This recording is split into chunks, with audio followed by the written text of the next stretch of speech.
단 한 줄의 문장으로 다른 사람의 마음을 훔칠 수 있다면 얼마나 놀라운 능력을 가지고 있는 것일까요? 자, 오늘은 여러분에게 카피라이터에 관한 또 카피라이터 우리가 좀 많이 알고 있는 그 카피들을 만들어낸 카피라이터의 책을 좀 소개시켜 드리도록 하겠습니다. 남의 마음을 흔드는 것은 다 카피다.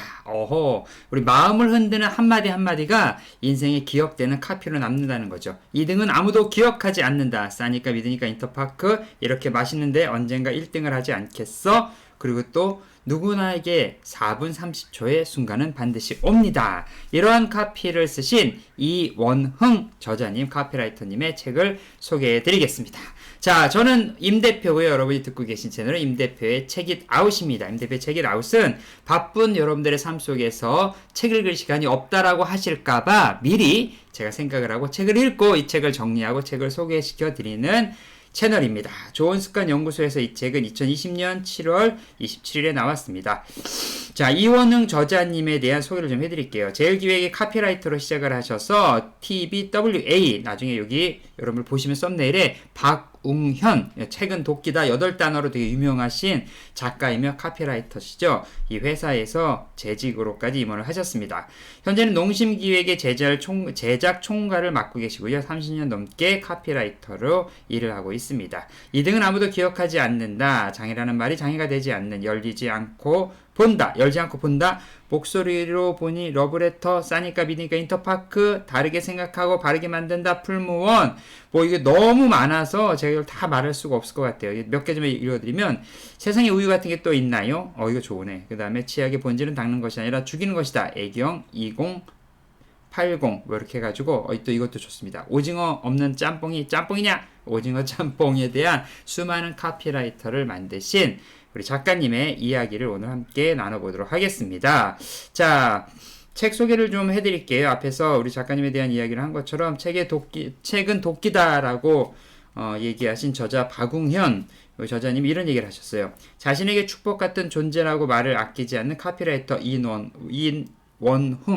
이 책의 저자 이원흥은 우리에게 익숙한 수많은 카피라이터를 뽑아놓은 28년차 카피라이터이다. 제일기획의 신입으로 시작해서 28년간 수많은 일들을 감당해냈다. 자, 이 책을 이제 써낸 좀 이유가 있는데요. 이 책을 무슨 이유로 써냈냐면 카피를 쓰는데 필요한 23가지의 습관들을 좀 이 책에 정리를 해놨어요. 그래서 책은 카피 작업을 디테일하게 다루고 있지는 않아요. 이 책 자체는요. 근데 대신 이 책은 좋은 카피를 만드는데 어떠한 태도를 가져야 하는가. 사실 애티튜드라고 얘기하는 태도가 너무 중요하잖아요. 무슨 일을 하든지. 그래서 이 기본적인 태도에 대한 이야기를 이 책이 우리 가운데 얘기를 하고 있습니다. 이 책을 쭉 보니까요. 이 책에 어떤 내용들이 있냐면 어떻게 하면 아이디어를 좀 더 발전시킬 수 있을까? 그리고 동료들로부터 어떠한 도움을 끌어낼 수 있을까? 이런 얘기들, 또 결과적으로 가장 중요한 광고주죠.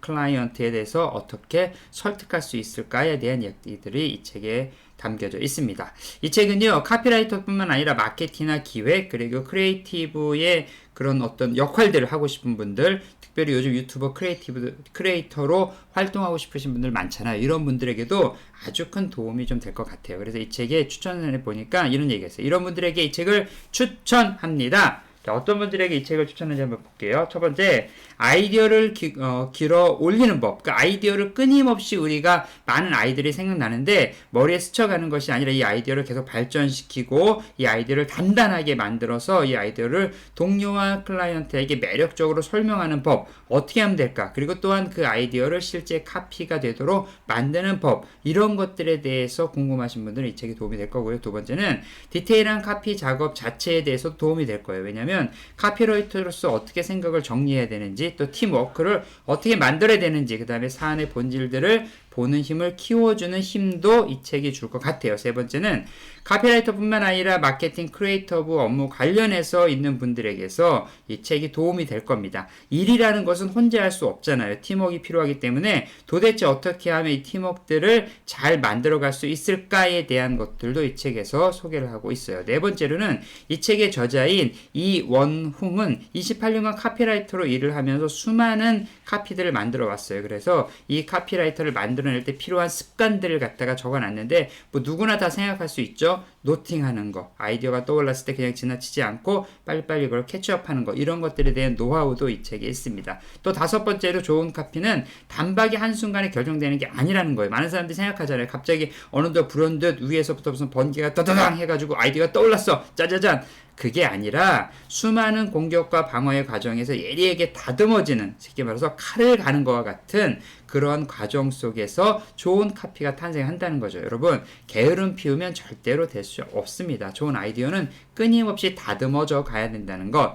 6번째, 이 책은 마케팅은 이런 것이다, 브랜드는 이런 것이다, 이런 것들을 말하진 않아요. 하지만 어떻게 하면 성공적으로 프로젝트를 완성시킬 수 있을까에 대한 이야기를 하고 있습니다. 7번째로 작은 분량의 책이지만 이 책이 정말 얇아요. 그래서 마음 먹으면 정말 하루 이틀이면 다 볼 수 있어요. 근데 매 페이지 금쪽 같은 조언들이 많이 남아져 있어요. 28년 동안 닦아오시고 깨달은 것들을 갖다 썼으니까 이걸 갖다 보시면은 앞서간 선배의 발자국을 쫓아가는 맛이 있을 것으로 생각이 됩니다. 자, 이 책의 목차는 서문과 함께 여러 개 이렇게 단문 구조로 약간의 좀 에세이를 보는 듯한 느낌들도 있는데요. 한 사람, 몰입, 경청, 경탄, 그 다음에 표현, 산책, 예측, 뭐 이렇게 디테일하게 쭉 나와 있습니다. 이러한 디테일들의 내용은 제가 설명란에 올려놓겠습니다. 여러분들 책을 갖다가 지금 들으시면서 설명란도 천천히 보시면 이런 얘기들이 숨어 있구나 라고 여러분들이 아실 수 있을 것 같습니다. 자, 이 책의 내용이 길지 않기 때문에 오늘은 좀 내용을 좀 짧게 설명해 드리는데요. 그래도 그냥 지나칠 수 없죠. 이 책 속에서 제가 느꼈던 좋은 페이지들을 몇 곳 읽어 드리도록 하겠습니다. 먼저 페이지 36페이지고요. 이런 내용입니다. 이성복 시인의 시에 놀란 마음에 새기고 드라마 돈베기의 대사에 놀라 좌절하고 선배가 보여주는 판단의 명쾌함에 놀라 존경심을 갖게 되고 동료의 허세에 놀라 스스로를 경계하고 고향의 말 없는 기댐에 놀라 마음이 뭉클해지고 바후의 무반주 첼로에 놀라던 차를 멈춰 세운다. 그러니까 아이디어가 떠오를 때 어느 순간에 임팩트가 딱 있으면 그때 그걸 갖다가 노팅을 하고 또 그것들을 계속 업데이트 하는데 지금 36페이지에서 이 얘기에서 저자가 하는 얘기는 뭐냐면 어느 순간 어떻게 올지 모른다는 거예요. 드라마를 보다가 오기도 하고 산책을 하다가 오기도 하고 고양이가 옆에 왔을 때 또 음악을 들으면서도 느낄 수 있기 때문에 어디서나 좋은 카피, 마음을 흔들 만한 좋은 카피를 얻을 수 있다라는 얘기가 적혀 있습니다. 페이지 45페이지는 이렇게 써 있어요. 적어도 카피라이터를 위한 독서라면 남들이 다 알고 있는 까뮤가 아닌 새로운 까뮤의 방점을 찍어야 한다. 그러니 무턱대고 남들이 좋다는 책을 펼쳐보기에 앞서 나를 들여다보는 일에 더욱 시간을 쏟을 일이다. 저 이 말에 공감을 해요. 제가 책을 좀 선정해서 여러분과 책을 좀 나눌 때 유명한 책들도 있어요. 하지만 유명한 책들보다는 제가 읽어보고 또 리서치를 해본 결과 이 책이 참 좋구나 하는 책들을 저희 사이트에 올려드리고 있습니다. 그래서 혹여나 다른 곳에서 보지 못하는데 여기에만 있다. 그럼 어떻게 하면 될까요? 네. 구독과 좋아요, 알림 설정, 그리고 주변의 분들에게도 이렇게 전달해 주시면 이거 책 소개인데 괜찮네, 들을만해 라고 해주시면 저는 더욱더 열심히 힘을 내서 만들어 보겠습니다. 페이지 77페이지에 이런 내용입니다. 내면의 평화를 깨트리지 말고 끊임없이 새로운 기쁨을 발견하며 나아가라. 일상의 루틴을 건강하게 유지하는 건 성취를 위해서도 그리고 내면의 평화를 위해서도 꼭 필요한 습관이다. 그러니까 이 루틴에 대한 이야기를 이 책이 하는데요. 유명한 분들, 탁월한 분들의 삶의 습관에 있어서는 거의 흐트러짐이 없는 삶의 루틴이 있다고 하더라고요. 그 루틴을 갖다 따라서 살다가 보면 어느덧 나도 모르는 사이에 내 삶이 더 성장되어져 있다라는 내용이 이 책에 있었습니다.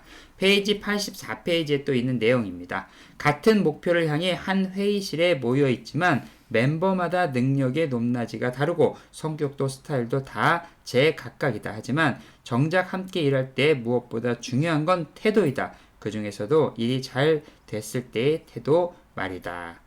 죄송합니다. 일이 잘 안 됐을 때의 태도 말이다. 잘 됐을 때도 괜찮죠. 됐을 때도 서로 내 의견이다 해가지고 나만 잘난 척하는 게 아니라 이건 모두 우리 팀이 만들었습니다 라는 겸손한 마음이 필요하고 또 일이 잘 안 됐을 때도 너 때문이야 하는 게 아니라 다 같이 그러면 어떻게 하면 될까를 고민해 보는 것도 되게 필요하다라는 책에서 이 내용을 책에서 말하고 있고요. 마지막으로 106페이지에 있는 내용입니다. 킥오프를 위한 회의실에 모여있는 모든 사람은 프레젠터의 후보이다. 나는 임원이 아니니까, 크리에이티브 디렉터가 아니니까 등의 이유로 스스로를 배제하면 안 된다. 오히려 이렇게 물어야 한다. 이 프로젝트의 최종 결과물을 가장 잘 전달할 수 있는 자가 우리 중에 왜 내가 아니어야 하는가. 자, 이 내용은 뭐냐면 이 책 속에 보니까 저런 내용이 있어요. 카피라이터도 하고 싶고 자기는 광고 기획 일도 너무너무 하고 싶은데 앞에 나가서 프레젠테이션을 못 하겠다는 거예요. 이럴 땐 어떻게 해야 하나요? 라고 질문을 한 것에 대해서 작가님이 말씀하시는데 뭐라고 말씀하시느냐? 자, 다 필요 없다. 카피라이터가 되고 싶고 광고 기획을 하고 싶다면 반드시 프레젠터의 능력을 기르고 연습해서 그것까지 해야 정말 완성된, 완결한, 준비된 프레젠터가 될 수 있고 광고 기획과 카피라이터가 될 수 있다라고 이 책이 얘기를 하고 있습니다. 자, 오늘은 여러분에게 좀 짧은 책을 좀 소개시켜 드렸어요. 이 짧은 책을 소개시켜 드린 이유는 뭐 다른 것이 아니에요. 제가 쭉 이 책을 읽다가 어떤 생각이 들었냐면 가끔은 이렇게 좀 짧지만 임팩트 있는 책을 좀 소개시켜 드리면서 여러분들의 좀 리프레시를 좀 한번 새롭게 하는 것도 좋겠다라는 생각으로 여러분에게 이 책을 소개해 드렸습니다. 여러분 이 책이 도움이 되셨다면 구독과 좋아요 여러분들 꼭 부탁드리고요. 주변에도 같이 책을 갖다가 소개해 드리면 채널을 소개해 주시면 저는 더더욱 힘을 내서 열심히 만들도록 하겠습니다. 저는 임대표였고요. 여러분들의 채널은 임대표의 책잇아웃이었습니다. 다음에 다시 만날게요. 안녕.